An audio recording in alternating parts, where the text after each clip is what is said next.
Good morning. Happy Monday. Is it Monday already? Oh, I don't want it to be Monday. I'm sorry, my hair's still wet. If I want to leave it curly, I have to leave it wet.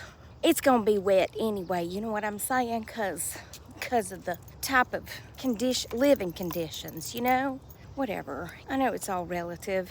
The people out west, they're reporting it's like 114 degrees, but it's a dry heat. I will say, we had another weird bout of low humidity yesterday. I did take Penny for a ride. Yeah, we rode over to the church. I thought, well, we'll just stay in that little wooded area, and then half the parking lot has good coverage. It wasn't humid, and it was hot, but the humidity is what sucks the life out of you. So we ended up, we didn't go all the way around the church, but we ended up taking a nice little walk, and she was worn out. So that is the point of it, right? To let her do her thing and let her get a little worn out. I keep looking for these raccoons, but I think they must be gone. Morning and night when I walk down here, I look for them in this big old beautiful tree. And they're not there. I guess they're gone. You know, when I worked at the jail, I know a lot of people think working at a jail must be hard and horrific and sad and all the things. And it could be, but also working at the jail could be a lot of fun. Believe it or not everybody who comes to jail is crying or mad. Sometimes they came to jail so much that when they came back to jail, it was like a party. It was like, hey, they were saying hey to people that they recognized. This is in the intake area. Oh, hey, you back in here too? What'd you do this time? We had a homeless man pick up a rock and threw it through a window at Kmart. And he just stood there and waited on the cops to get there. And they said, and this is sad, but they said, why'd you do it? And he said, I'm cold, I'm tired, and I'm hungry. I need 3 hots and a cot. I don't know who that was. Look at me being nosy. Somebody's walking up to this house. What are they doing? I'm just kidding. It was their son. Anyway, but we would have them come in and they would say, well, hey, Miss Lady, how are you?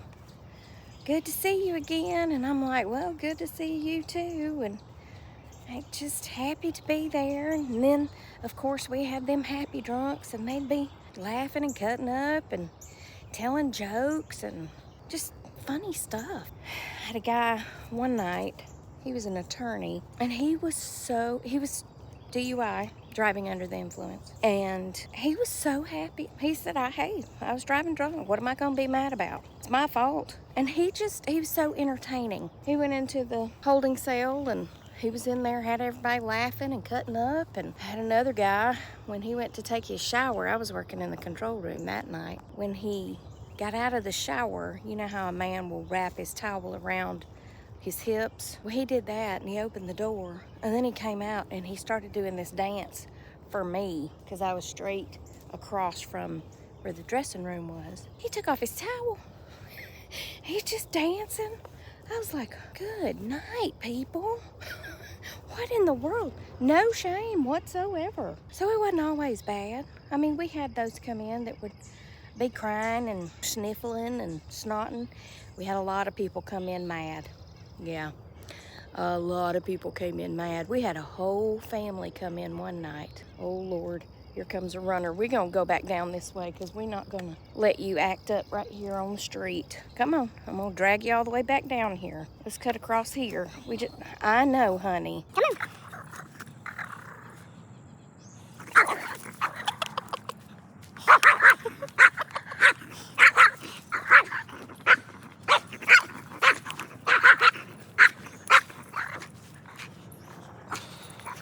Penny.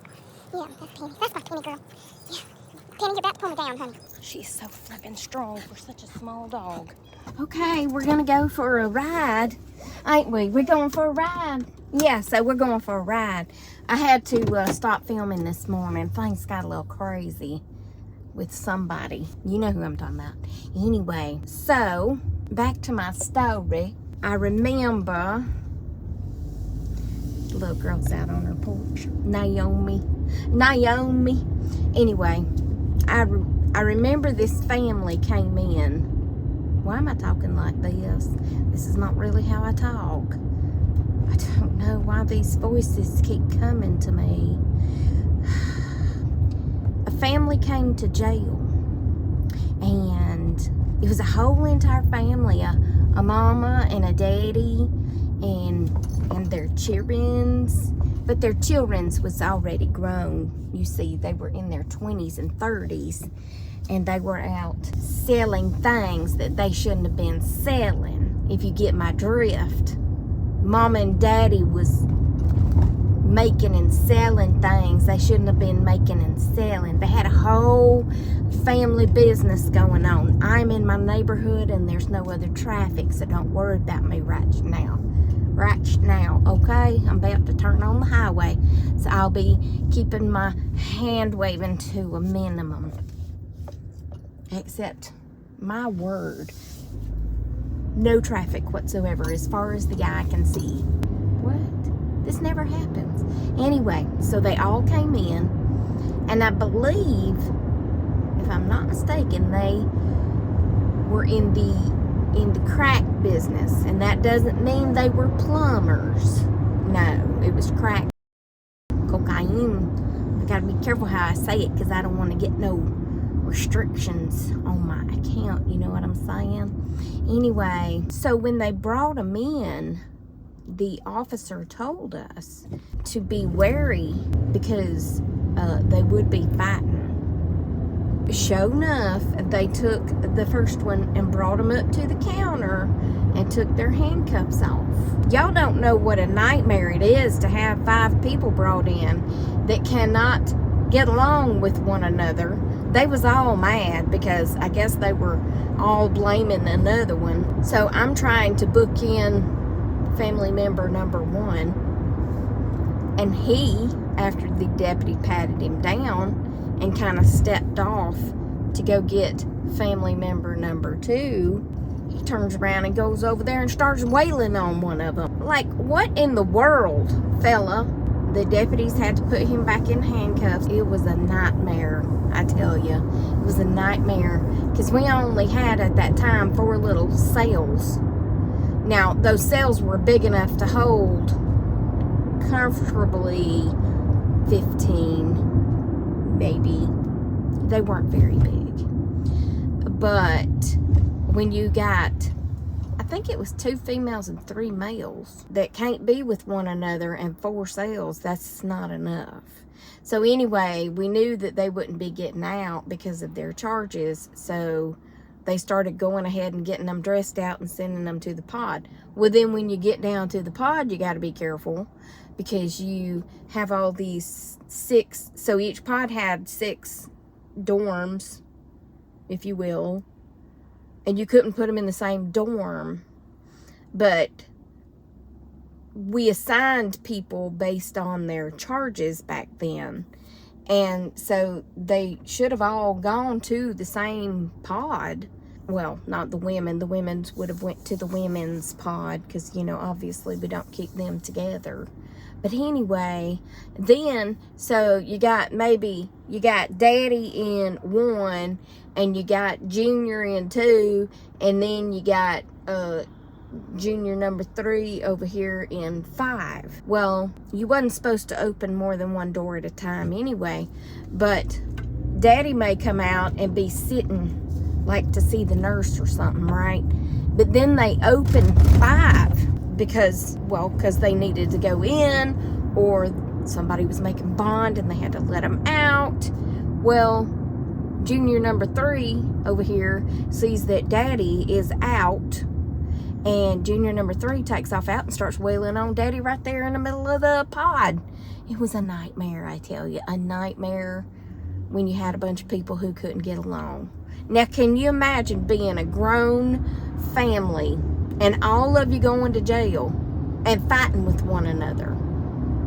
It just don't make no sense. Anyway, that was that night. It was a great night of fun, let me tell you. And then there was the night that this couple came to jail. Now, this was the first time I had ever heard the word scabies. I didn't know what a scabie was. I'm still not real sure what scabies is, or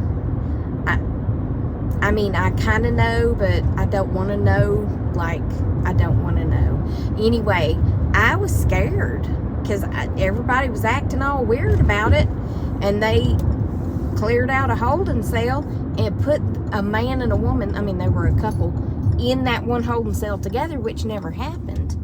But because they had scabies, they didn't want to put them around anybody else. You see what I'm saying? So, yeah, it was just a nightmare when people like that came in. Where's my wallet? Yeah. But hold on, I'm gonna get some money.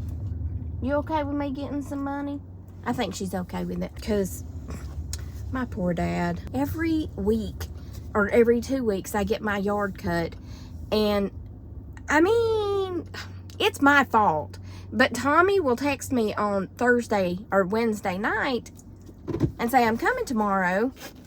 Well, I never have cash on me. My dad goes to church with Tommy, so my dad ends up paying for Tommy to cut my grass, and then I have to get money out to pay my dad back. Ain't that something? But I do pay him back. Hold on. Okay, now I'll be the first to admit that I hardly ever know what's going on in life, as Danette found out yesterday, because she texted me and asked me what I thought about the girl that's been missing. I was like, what girl? Even though I am on Facebook a lot, I'm generally going to the Tracy Tries page and reading comments and hearting them. So I don't see as many posts or news things as before. Let's just say it that way. So I had seen a little snippet. It was just a quick little snippet of this person in Alabama who had seen a child on the side of the road and who had stopped to help them, and then she went missing. Like that, it was so brief.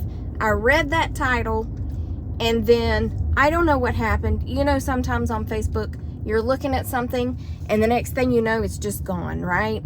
Well, I moved on to other things, but I remember thinking in my mind, that sounds very sketchy. But I didn't know any details. Well, I read so Danette texted me yesterday about it, so I went and read more of the details. And I watched the video of all of the cars on that.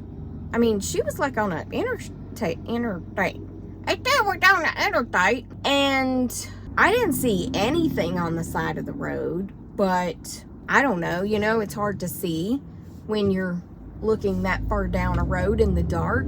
But my thing is, how is she the only one that saw it? I know the police are investigating it and they're going to get to the bottom of it, but I know they'll get to the bottom of it. Now that I know, I'm very interested to find out the rest of the story, because I think it was 2 days later. I think this happened on Friday night, and yesterday she just showed up at her mom's house. Yeah, I'm home. Honey, I'm home. So I want to know the rest of the details. Now I am fully vested, right? Yes. Okay, on to other things. I was watching a video on YouTube, and it was about JonBenét Ramsey. JonBenét Ramsey was a little girl that was killed, I think it was in 1996. You know, they really dove into her parents.